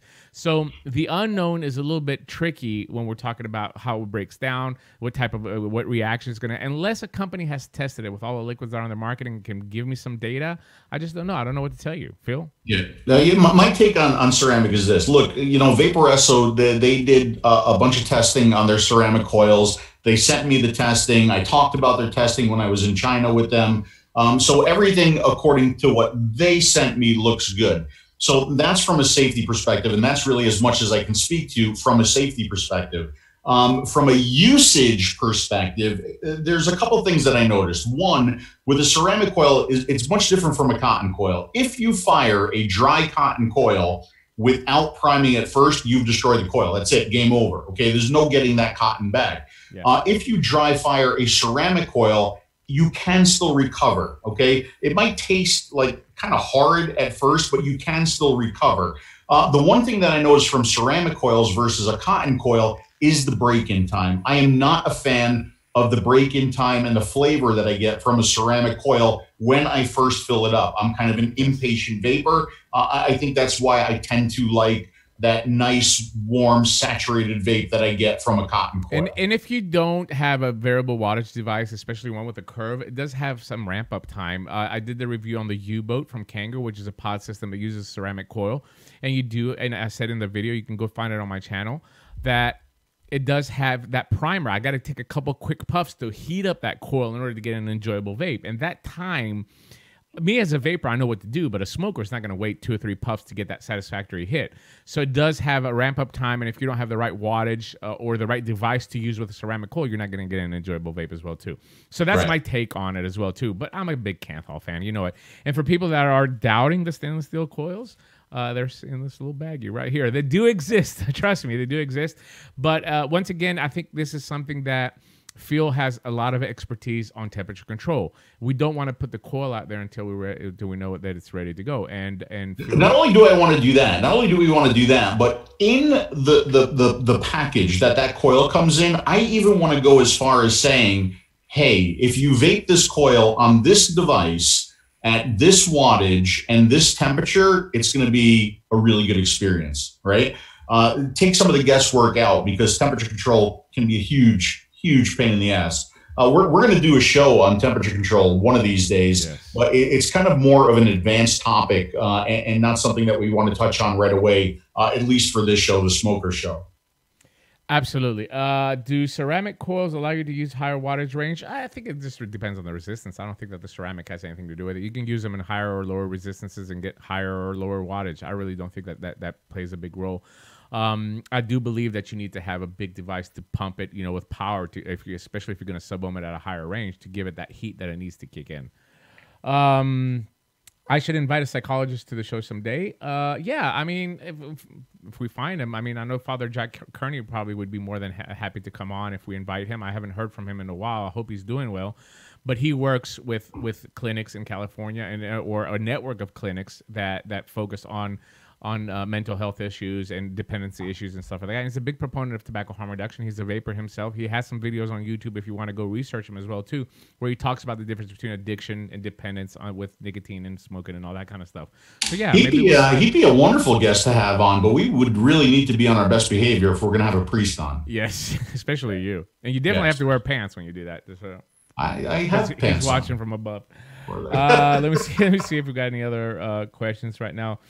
Stick to making your own coils? Yeah, absolutely, Jared. If you are an advanced vapor and you've gotten to the point where you can make your own coils, even smokers that are transitioning that want to get into the hobbyist side and build their own coils, we're more than happy to do that. We're more than happy to help you with that as well too. I don't think there's anything wrong with it, but there are people out there that don't want to build. Even me, after all these years, I find myself just picking up a Zenith tank now and vaping because it's easy, it works, it's satisfying. What else do I want? But again, I'm an old fart at this. I get at this point. And Phil as well too. Phil is older than me. Just want to make sure the young buck. All right, what else do we have over here? I don't see any more questions. So anything else that you want to cover, Phil, or we can wrap this thing up, buddy? I think that'll do it. I think it was a really good show tonight. I'm thrilled that Dr. Khan was on. I'm really happy with the participation in the chat. I believe the phone lines are still open. So if you have any last minute questions, you want to give a call, please do. And if there's any last minute questions in the chat, we'll try to get those to those as well. How was the show in Alabama? Did you have a good time? It was good. You know, it was a little bit slow. It was a lot slower than the Foxwood show that he does. Right? But you know, there was a fair amount of people there. The advocacy panel was kind of brief. I think I would have liked to have had a lot more interaction with the crowd on the advocacy panel. But I did record a bunch of the advocates and just kind of got their thoughts on kind of the State of the Union and what they were focused on. So I don't know if there's going to be a whole NVE video like I did with the Hall of Vape, but you might see some of those interviews pop up on my Facebook. So do check those out. Fantastic. And I don't think we're going anywhere anytime soon together, are we? Good. Yeah, Good. We're taking a little bit easy because then again, June we're heating up again. June and July is going to be brutal for us. But I do hope I get to see you before I go to Greece. I'm going to try to escape and come down there and hang out with you for a while. I would love to have you come over here and hang out for a little while. I would love to. I would love to as well, too. But seriously, I do want to thank our sponsors. They do make this show possible. So all the information that we're able to pass on to you, the smokers, and, of course, the vapors that want to listen and absorb is kindly provided by Joytech, Inikin, and, of course, 5 Pawns. Did you get the new sea salt line in? Sea salt. No, I didn't. I didn't. You should be getting it. And I really want that apple flavor. I enjoyed that apple flavor. That was my favorite one from the line as well, too, but I can't get Symmetry. I mean, you can keep your sea salt, put it on your mozzarella and your sauce, but Symmetry for me is the best flavor for me, of course. All that is personal taste. Once again, thank you to Dr. Khan. Visit his website, vape-md.ca. A lot of research and a lot of articles on there for you to be able to help other people when they're asking for information on vaping. I think that education is key. Programming note for me, Thursday live vlog on Vaping Greek YouTube channel, youtube.com/VapingGreek. And next Tuesday night on Smoke Free Radio, I have Brent Stanford on from Regulator Watch. We're going to talk about PR and how much we're getting hammered right now. So you're gonna interview the interviewer, huh? I am going to interview him, and I also want him to open up a discussion on what the industry can do to change the rhetoric. I mean, we are getting creamed right now when it comes to mainstream media, and we're sitting back just taking it, letting these groups spread false information on vaping, and in result, as we saw in the latest study that came out a couple of days ago, less and less people are trying vaping, and we're talking about smokers, right? Less and less are trying vaping simply because, you know, there's a lot of reasons, but I think one of the reasons is that they are afraid, based on the fear mongering that's happening on mainstream media, they say, well, if it's just as bad as smoking, I might as well just stick with smoking, right? Why go through the hassle of trying vaping? And that's one of the reasons why it was great having Dr. Khan on here. He is a medical professional that specializes in cancer. I mean, I don't know what else would you like to make you understand that, hey, if you really want to quit smoking, give vaping a try. It might actually help you. Yeah, this is great. I'm watching the side chat here, and Pono, I think like 8 and a bunch of zeros, and then an 8, and he wants to know if Nick Salt is better. Didn't we cover that like a million times? And then Jerry says, "Yep, Nick Salt is good." Okay, so there you go. There you go. It's done. There you go. We explore you to try all options in order for you to quit smoking. If it's a salt, if it's a regular nicotine, if it's Phil Busardo's pretty face, whatever it is, we encourage you to try it because smoking is bad. That is what you should take away from this episode. Yes, and can you do me a favor and please handle this Nick Grimm Green thing that everybody seems to be talking about here on the side. Again, that's really not a topic for this show. This is the Smoker Show. This show is all about introducing smokers to vaping and helping smokers with vaping. They don't want to get involved in the politics of vaping, at least not right now. It's not a topic to cover here, but you can tune in Tuesday, Smoke Free Radio, and I'll definitely have my opinions on it. All right, so thank you so much, guys. Let me start a little music here on the background. A little music. And we will out. We'll see you in 2 weeks here on the Smoker Show. Thanks, everyone. Smokers wanted.